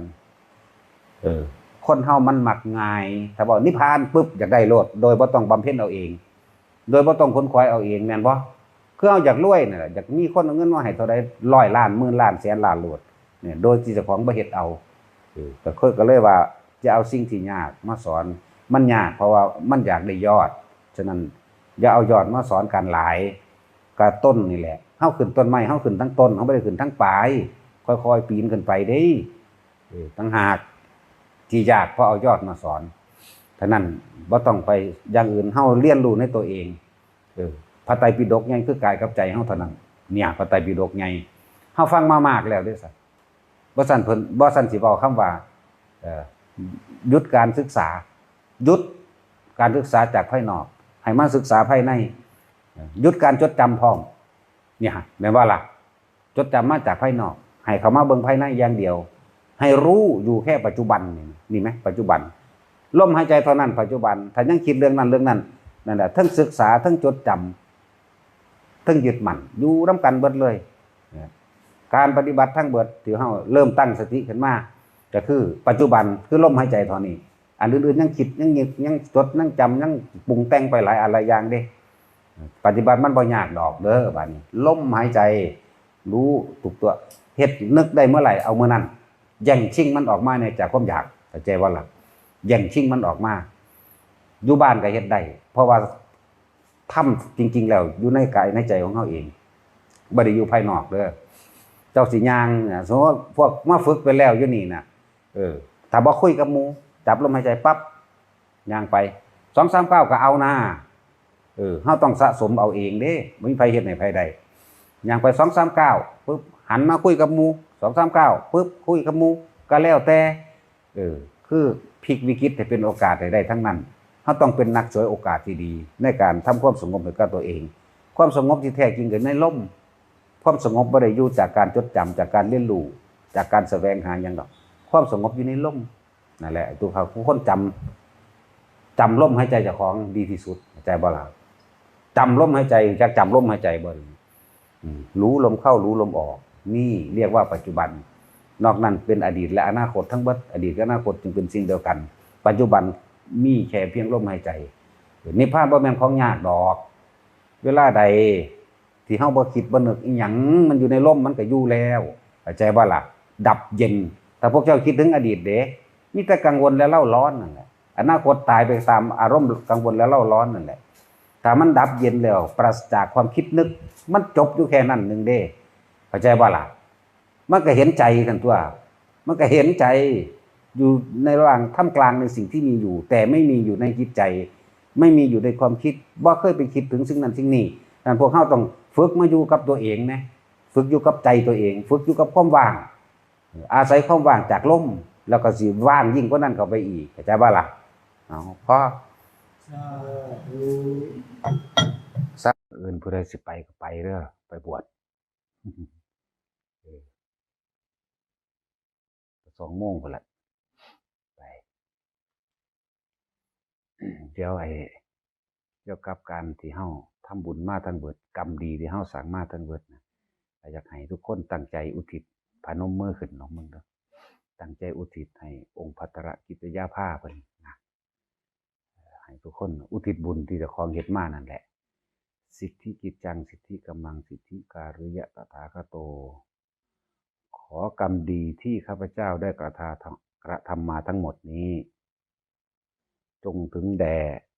องค์ภัตตรกิตยาภาสาธุ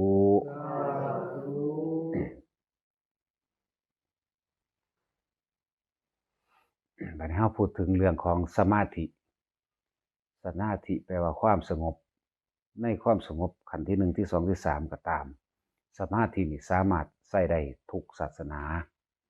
ทุกบุคคลแม้นบุคคลที่บ่มีศาสนาก็ตามเพียงแต่ทุกคนกลับเข้ามาจับลมหายใจเข้ารู้หายใจออกรู้อยู่แค่นี้เฮาสิเห็นความที่เฮายึดติดต่างๆนานาสารพัดในความปรุงแต่งเฮาสิรู้วิธี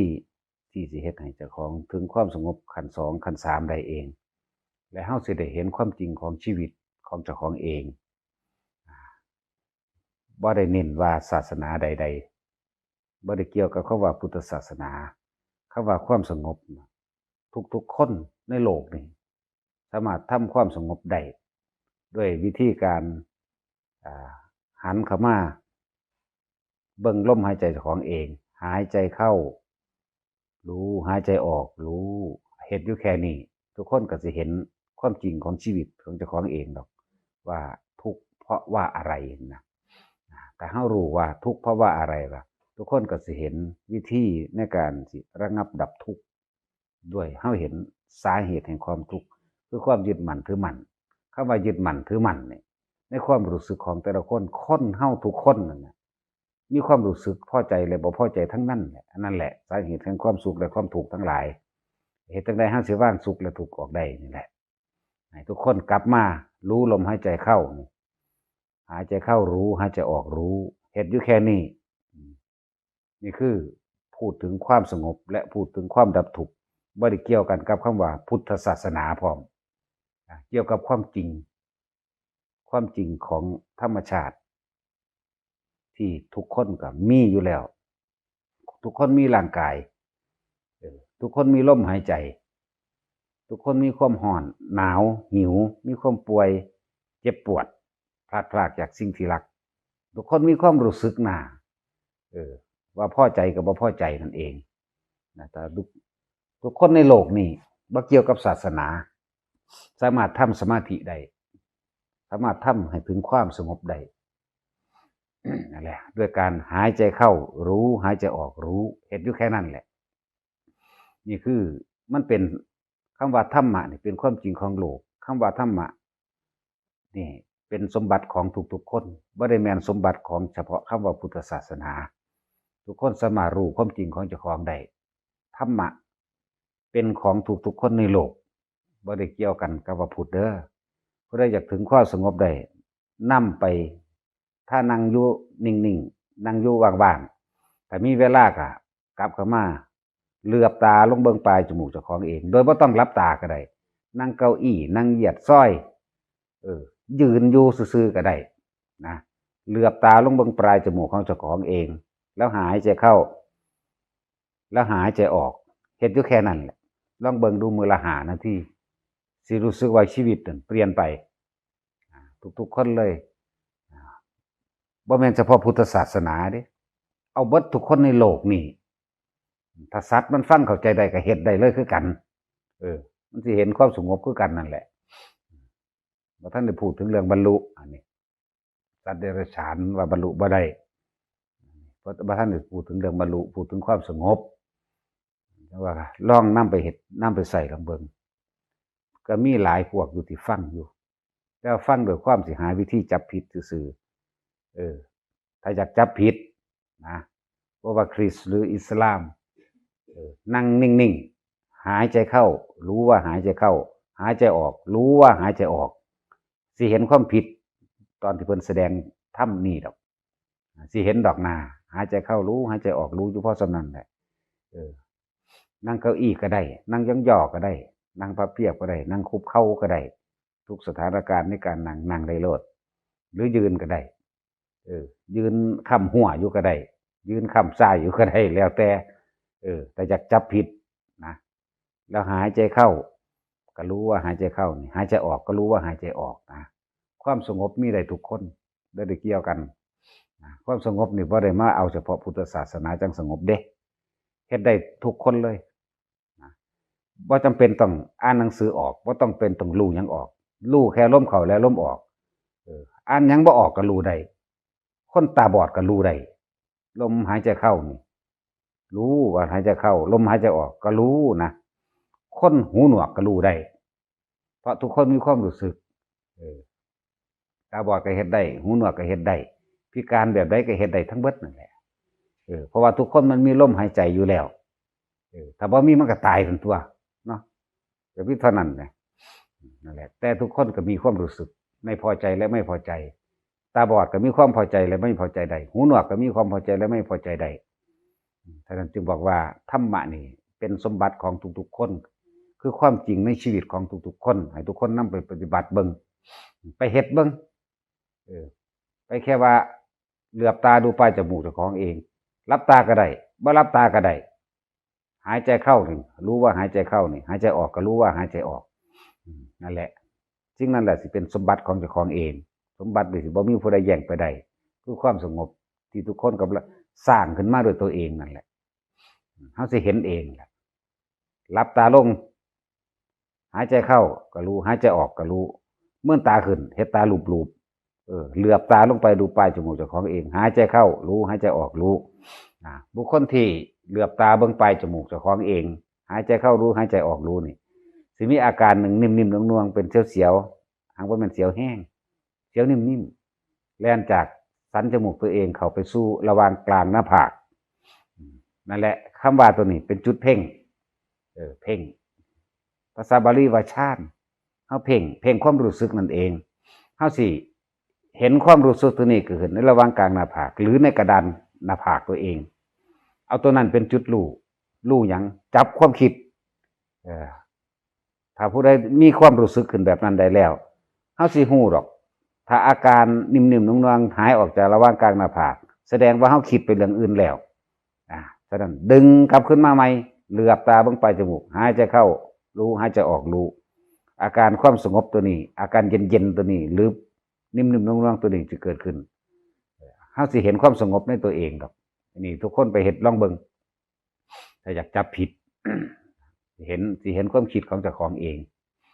แล้วก็สิเห็นความสงบของเจ้าของเองโดยลำดับนะว่าคำว่าธรรมะ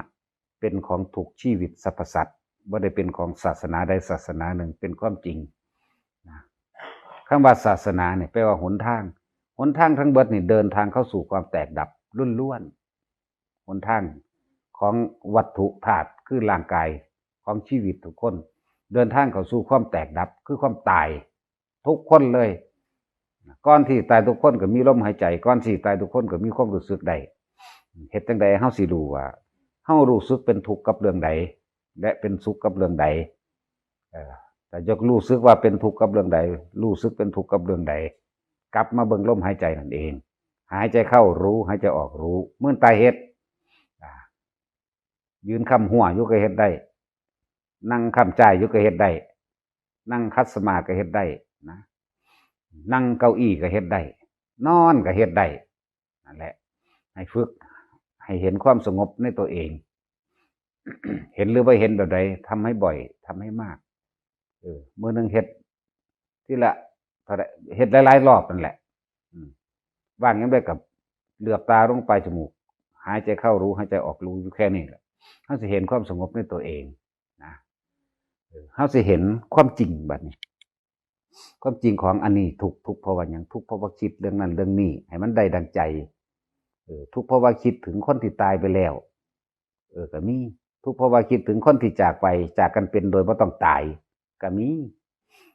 บุคคลที่รักจากไปคิดฮอดลักษณะนั้นแล้วสิเห็นเองในความทุกข์ของเจ้าของทุกศาสนาคำว่าทุกข์มีน้ำกันคำว่าเหตุแห่งทุกข์มีน้ำกันและหนทางแห่งการดับทุกข์ก็สามารถเฮ็ดได้คือกันและทุกข์ดับไปก็รู้ได้นาแต่ทีนี้เฮาเข้าไปในคำว่าสมาธินี่แปลว่าจิตตั้งมั่นในความสงบอันสูงสุดก็คืออารมณ์อันเป็นอุเบกขาว่างเฉยปราศจากการคิดในขณะที่มันเป็นไปแล้วเอิ้นว่าเข้าสู่อัปปนาสมาธินะทุกคนถ้าตั้งใจเบิ่งลมหายใจของเจ้าของเองคณิกะนี่หมายถึงว่าความสงบในขณะนั้นเกิดขึ้นได้อุปจาระสิมีเครื่องบอกหรือเครื่องรู้หรือเครื่องก่อกวนให้เฮาบ่สงบเพราะเฮาคิดออกไปจากคิดออกเพราะว่าสิ่งที่เห็นกระทบสัมผัสรู้สึกได้ยินเฮาสิคิดออกไปนั่นแหละเฮาสิเห็นเลยมีวิธีการจับจุดอนุโลมไว้ก็คือว่ามีอาการนิ่มๆนุ่งๆอยู่ระหว่างกลางหน้าผากเพื่อสิประคองบ่ให้มันคิดออกไปทางอื่นให้รู้แต่ลมเข้ารู้แต่ลมออกอยู่เรื่อยๆแล้วเฮาสิเข้าถึงความสงบอันสูงสุดก็คืออัปปนาสมาธิเป็นผู้มีสติรู้อยู่ในอารมณ์แห่งความว่างอย่างยิ่งว่างหาที่ประมาณบ่ได้นั่นแหละถ้าเฮาเข้าจุดนั้นได้แล้วเฮาสิฮู้เลยนั่นแหละวิธีดับทุกข์ ดับทุกข์อันเกิดจากความคิดความคิดทั้งหลายย่อมน้อมเข้าไปสู่ความรู้สึกในความพอใจและไม่พอใจนี่คือวิธีดับทุกคนเฮ็ดได้บ่เกี่ยวกับศาสนามื้อนี้บ่อยากเว้าเรื่องศาสนาปานใดอยากเว้าเรื่องของความจริงโดยธรรมก็คือความจริงของทุกๆคนนั่นเองนั่นแหละจังว่าธรรมะนี่เป็นของทุกคนมีอยู่กับทุกชีวิตสรรพสัตว์เกิดขึ้นได้กับทุกสรรพสิ่งที่เฮาเห็นบ่ว่าสิเป็นต้นไม้ใบไม้เห็นความบ่เที่ยงของต้นไม้นั่นมื้อนี้เฮาอาจจะเห็นมันตั้งอยู่ซ้ำแขนนี่มือใหม่มาเขาตัดถิ่มซ้ำก็มีนั่นแหละอนิจจังนั่นแหละอนัตตาจึงบอกว่าบ่ได้เว้าเรื่องของพุทธศาสนาเว้าเรื่องของความจริงของทุกสรรพสิ่งในโลกนี่เพราะว่าคนบ่ว่าสัตว์เพราะว่าต้นไม้ภูเขาอากาศรวมแล้วแต่เดินทางเข้าสู่ความแตกดับทั้งนั้นเลยเปลี่ยนแปลงบ่ได้ทั้งนั้นเลยถ้าผู้ใดอยากพ้นจากความทุกข์จงกลับขึ้นมาหาลมหายใจเจ้าของเองหายใจเข้ารู้หายใจออกรู้เฮ็ดได้ทุกคนบ่เกี่ยวกับศาสนาอ่านหนังสือออกหรือบ่ออกก็สร้างเฮ็ดได้คือเก่าขอให้ทุกคนประคองลมหายใจอันนี้เข้าออกอยู่พอสำนี้แหละลองไปเฮ็ดเบิ่งแหละเอาพ่อเมื่อเว้าซุมื้อเอาโลดเนาะพญาทิพย์เว้าซุมื้อ จักสิได้จักสิเห็นจักสิฮู้ได้ส่ำใดผู้มาแต่ไกลๆนั่นน่ะละได้จักอย่างแล้วบ่ได้ก็ว่ามันมาถือเอาไว้เด้ ปัญญาสมาธิศีลสมาธิปัญญาเรียกว่ามัคคะสมังคีธรรมเหนือธรรมทั้งปวงแล้วคือเห็นอารมณ์บ่มีอารมณ์ถ้าคนเฮามันเบิดอารมณ์แล้วมันก็บ่หาทันเพราะคนสัตว์ทั้งหลายคือผู้ยึดติดถือมั่นก็เพราะว่าอารมณ์ตัวเดียวนั่นแหละความอารมณ์ความรู้สึกที่พอใจตัวเดียวแต่บ่มีความพอใจแล้วก็เบิดอารมณ์แต่เบิดอารมณ์แล้วก็บ่หาถ้าว่าปัญญาหรือปุญญปัญญาอำนาจแห่งความสงบคือบุญคือความสงบเย็นเฮ็ดให้เฮาเห็นลึกเข้าไปอีกในคำว่าอนิจจังทุกขังอนัตตาเฮ็ดให้เฮาเห็นหลายๆอย่างอยู่ในสิ่งแวดล้อมของชีวิตของเฮาเองเฮ็ดให้เฮาเห็นความจริงรู้แจ้งเห็นจริงตามความเป็นจริงเข้าถึงความจริงของร่างกายเจ้าของเองมันก็ยังบ่เป็นของเจ้าของเองบ่อาจสามารถที่สิบังคับได้ตามความพอใจเห็นบ่ล่ะตามความพอใจเด้บ่มีผู้ใดพอใจอยากให้ปวดหัวปวดแขวป่วยไข้หิวร้อนหนาวบ่มีแต่นี่ถ้าเฮาเห็นตามความเป็นจริงแล้วว่ามันบ่เป็นของเฮาบังคับบ่ได้บ่เป็นไปตามอำนาจแห่งความพอใจของเจ้าของเองเฮาก็เข้าใจมันปรับมันใส่ก็ร่างกายบ่ได้รู้เรื่องสุขทุกข์กับไผเด้กินข้าวกินน้ำไปซ้ำตายนึงเด้ร่างกายนั่นแหละเป็นที่อยู่อาศัยของใจซื่อๆเด้ใจจิตวิญญาณเดียวกันมโนจิตวิญญาณเดียวกันนะแต่ว่าเฮาบ่ทันได้ว่างเป็นแต่ว่างเป็นแล้วบ่มีมื้อนี้ นี่ล่ะให้เห็นความจริงในกายในใจของเจ้าของนี่เองเด้ปฏิบัติธรรมมาทั้งเบิดบ่ได้ไปให้เห็นความจริงของผู้อื่นดอกความจริงปัญญาก็เลยเอิ้นว่าความรอบรู้ในสิ่งที่เกิดขึ้นในสิ่งที่ดับไปในสิ่งที่กำลังเกิดในสิ่งที่กำลังดับรอบรู้ในความบ่เที่ยงแท้แน่นอนรอบรู้ในคำว่าทุกข์รอบรู้ในคำว่าอนัตตาสุญญตาเสื่อมไปสิ้นไปจบไป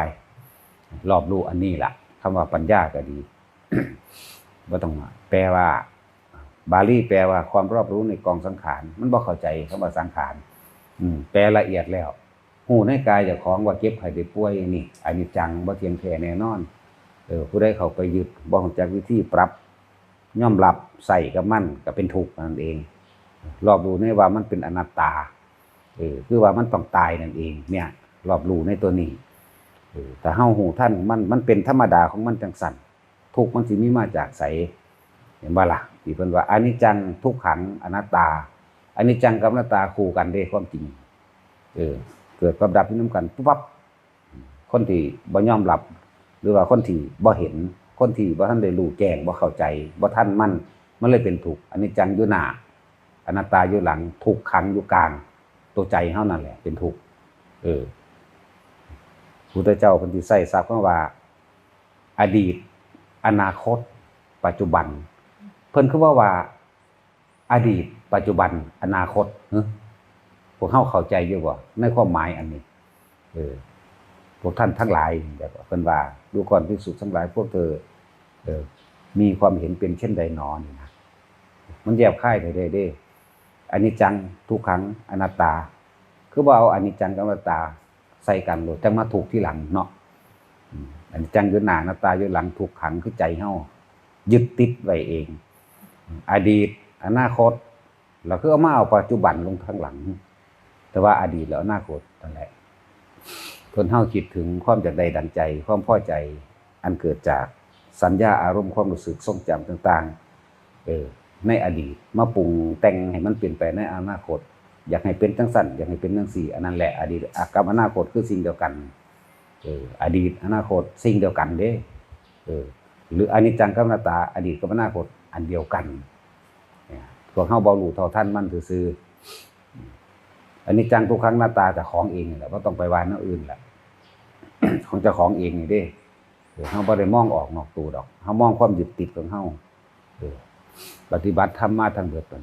ปัญญาเมื่อรอบรู้แล้วในเรื่องทุกชีวิตสรรพสัตว์ก็บ่เที่ยงแท้แน่นอนเดินทางเข้าสู่ความเจ็บปวดป่วยและตายนั่นเห็นบ่ล่ะถ้าคนบ่ยึดสิเอาทุกข์มาจากไสอนิจจังกับอนัตตาเป็นของมันอยู่จังซั่นแน่อดีตกับอนาคตก็เป็นของติดกันถ้าเฮารู้เท่าทันในปัจจุบันขณะแล้วอดีตอนาคตแม้กระทั่งปัจจุบันมันยังบ่มีซะด้วยซ้ำไปเนี่ยคนเฮาคิดถึงอดีตเพื่อสิปรุงแต่งจากอดีตให้มันเป็นอนาคตนั่นเองคือว่าอดีตอนาคตปัจจุบันคืออยู่ข้างหลังเนาะอะไรเพิ่นจึงให้เบิ่งเจ้าของในปัจจุบันขณะนั่นแหละ รู้ให้มันทันทั้งเบิดนี่แค่ว่าเบิดอารมณ์ถ้าเบิดอารมณ์แล้วก็บ่หาดิคำว่าอารมณ์มันก็อารมณ์จากความพอใจตัวเดียวนั่นแหละความบ่พอใจมันบ่อยากได้มันมามันก็ได้คือเก่าน่ะเพราะว่ามันมีความพอใจเข้าใจว่าผู้มาแต่ทางไกลให้มันว่างเด้ละทั้งเบิดหมายถึงการที่เคยมีความเชื่อความเคารพนับถือความกระทำตามผีสางนางไม้เทวดาผีฝากผีแถนผีแม่นผีเมืองหยังก็แล้วแต่เข้าใจบ่ล่ะว่างออกบ่ไปคิดถึงมันเลยว่ามันสิมีผลมีอานุภาพอิหยังสิมาดลบันดาลเฮาได้นี่คือละอันอื่นๆออกบัดนี้จึงพึ่งความจริงอนิจจังทุกขังอนัตตานี่แหละความจริงความเกิดความดับความจริงความอัตหิอัตโนนาโถความจริงการพึ่งตัวเองนี่แหละพึ่งตัวนี้เดินตามตัวนี้แต่เฮาเดินตามตัวนี้ปฏิบัติตามนี้เฮ็ดตามนี้มันสิไปไสมันก็ได้ในศาสตร์ปัจจุบันนี่แหละอย่าไปคิดยากเลยผู้ใดฟังอยู่ก็เลยปฏิบัติธรรมมันแม่นของยากกว่านั้นเด้มันยากเพราะว่าเฮาไปฟังมาไปฟังมาแต่ก็มาคิดปรุงแต่งเอาเองว่าเป็นจังซั่นจังซี่เป็นตายากบ่ยากดอกคำว่าปัญญานี่รอบรู้ว่าทุกสิ่งทุกอย่างเนี่ยเกิดมาแล้วก็ตายไปเท่านั้นเองมันก็มาคมเจ้าของเองไว้เวลาเฮาหาสิ่งนั้นสิ่งนี้เกิดความบ่ได้ดังใจให้นึกถึงความตายนั่นเพิ่นให้นึกถึงความตายเพิ่นนึกถึงความตายแล้วมันก็สงบลงในความคิดมันสงบลงในความคิดแล้วมันก็เป็นจิตตั้งมั่นของมันเองนั่นแหละ สงบระงับเพื่อบ่ให้บันดาลโทสะบ่เฮ็ดไปตามอารมณ์เวลามันบ่ได้ดังใจเพิ่นจึงให้ระลึกนึกถึงความตายผู้ใดก็เกิดมาตายทั้งนั้นแหละมันสิรวยปานใดก็สร้างมันเอาหยังไปบ่ได้ดอกนี่นะมันทุกข์ก็คือกันกับไปตายเท่ากันอยู่กับคนรวยแหมคนรวยมันก็ทุกข์คือกันดีบ่แม่นธรรมดาเด้พวกเฮาบ่เข้าใจพวกเฮาไปเห็นของภายนอกว่าเขาสบายเด้ที่จริงบ่สบายป่วยไข้เป็นโรคคือกันนั่นแหละพัดพรากจากสิ่งที่รักอันเดียวกันเวลาผู้นั้นผู้นี้คนหักตายก็คิดฮอดไห้ห้องหานำคือเก่าน่ะยึดติดคือเก่านั่นแหละ นั่นแหละปัญญาแต่เฮารอบรู้หลายอันหลายอย่างแล้วทุกสิ่งทุกอย่างเดินทางเข้าสู่ความแตกดับความเสื่อมสลายความตายไปความดับไปแต่เฮารอบรู้ตัวนี้แล้วเอื่นว่ารู้แจ้งเห็นจริงตามความเป็นจริงบัดนี้มันก็มีสมาธิจิตมันก็ค่อยๆมันไปเห็นความจริงตัวนี้แล้วมันก็ค่อยหดสั่นออกมามันก็เริ่มมาตั้งมั่นเมื่อมันตั้งมั่นแล้ววันนี้เฮาเห็นโทษของความเห็นโทษของอารมณ์คนเฮาลักเอาขาเอาปนขี้ขาเอาเพราะว่าอารมณ์ตัวเดียวความอยากถ้ามันเห็นแล้วมันก็ค่อยดับลงมาเองแม้ชั่วขณะหนึ่งก็ยังดีสะสมกันไว้สะสมไว้เอาชั่วขณะหนึ่งเป็นคณิกะสมาธินี่แหละว่าชั่วขณะแม้ในชั่วขณะหนึ่งมันก็เห็นแล้วเนี่ยจึงเห็นความสงบแล้วมันก็ค่อยๆฝึกหัดตัวเองไปเรื่อยๆนั่นแหละศีลสมาธิและปัญญาในช่วงที่เฮาสงบบัดศีลก็เกิดในหันเพราะว่าเฮาบ่มีความคิดจิตเจตนาความคิดนั่นแหละที่คิดไปอยากได้อยากดีอยากมีอยากเป็นอยากรักอยากดีอยากฆ่าผู้นั้นผู้นี้ให้มันได้ดังใจกูนั่นศีลก็เกิดสมาธิก็เกิดปัญญาก็เกิดความสงบเย็นนั่นแหละปัญญาก็เลยบุญก็คือกันนั่นแหละอันเดียวกันนั่นแหละจังว่ามันบ่ได้ยากดอกเด้อผู้ใดอยากฮู้อยากนั่นก็คือกลับเข้ามาสู่ลมหายใจเฮาอยู่ในลมหายใจเด้เนียนๆแน่หนึ่งเป็นหนึ่งกับลมหายใจได้นั่นแหละศีลสมาธิปัญญาปัญญาสมาธิศีลมรรคสมังคีมันก็รวมอยู่ในอันเดียวเองในขณะนั้นอารมณ์เกิดบ่ได้ถ้าอารมณ์เกิดบ่ได้ในขณะนั้นมันบ่หายังหากิริยาของจิตความคิดทั้งบ่ปรุงแต่งแสวงหาอยากได้อยากดีอยากมีอยากเป็นแม้ชั่วขณะหนึ่งมันก็ค่อยๆซึมซาบสะสมไปเลยแหละงั้นผู้สิมีอาชีพฆ่าสัตว์อยู่มันผู้สิเฮ็ดผิดมาแล้วมากมายเพียงใดก็ตามให้กำลังใจตัวเองเด้อแม้ว่ากับเอาไปเฮ็ดลองเบิ่งที่เพิ่นแนะเอาเพิ่นบอกว่าแค่ว่ารู้ลมหายใจกลับเข้ามาเฮามานึกถึงลมหายใจเฮาหายใจเข้าพุทหายใจออกโทอยู่แค่นี้แหละเฮ็ดไปเรื่อยถ้าเกิดบัดนี้เฮาหายใจพุทหายใจเข้าพุทหายใจออกโทพุทโธพุทโธไปเรื่อยอาการปิติมันเกิดที่ว่านิ่มน่วงระหว่างกลางหน้าผากมันเกิดแล้ว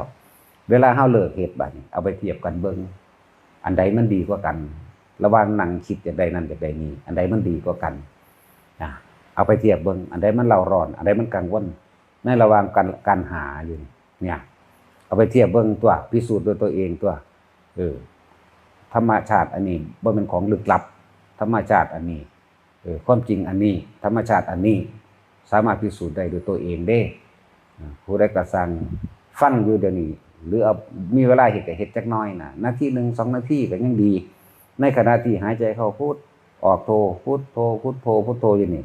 กับช่วงนั่งคิดหาสั่งผู้นั้นฮักผู้นี้นี่นะเทียบกันเบิ่งดีนั่นแหละช่วงนั้นมันบ่หาเดี๋ยวได้เพิ่งนั้นมันบ่หามันบ่หิวมันหยุดมันเป็นสมาธิแม้ชั่วขณะหนึ่ง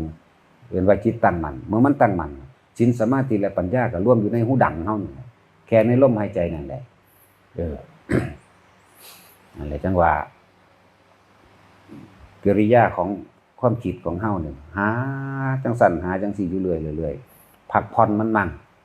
นะอาหารเป็นที่ต้องการของร่างกายมันก็ยังกินอาหารร่างกายมันก็ยังต้องการพักผ่อนแต่ว่าใจนั่นน่ะความคิดนี่นะ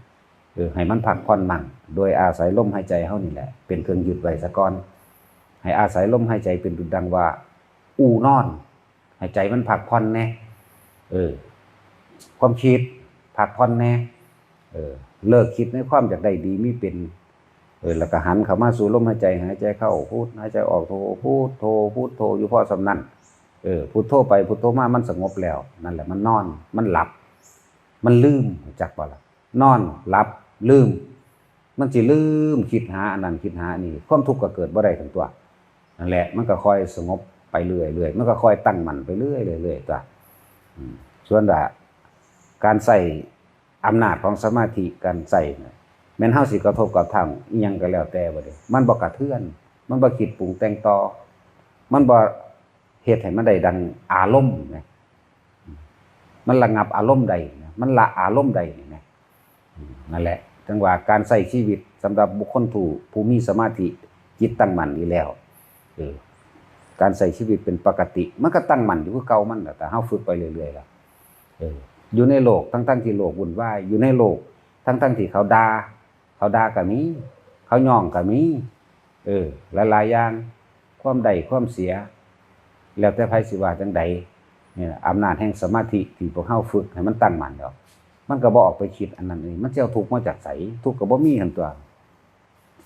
ล่ะค่อยๆเฮ็ดไปมื้อนึงจัก3เทื่อแหน่เอาแบบนี้สำหรับคนที่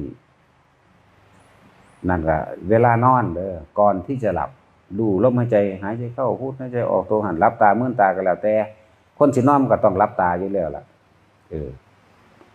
หายใจเข้าพูดหายใจออกโตเฮ็ดไปจนหลับนี่เวลาที่1เวลาที่2ฝึก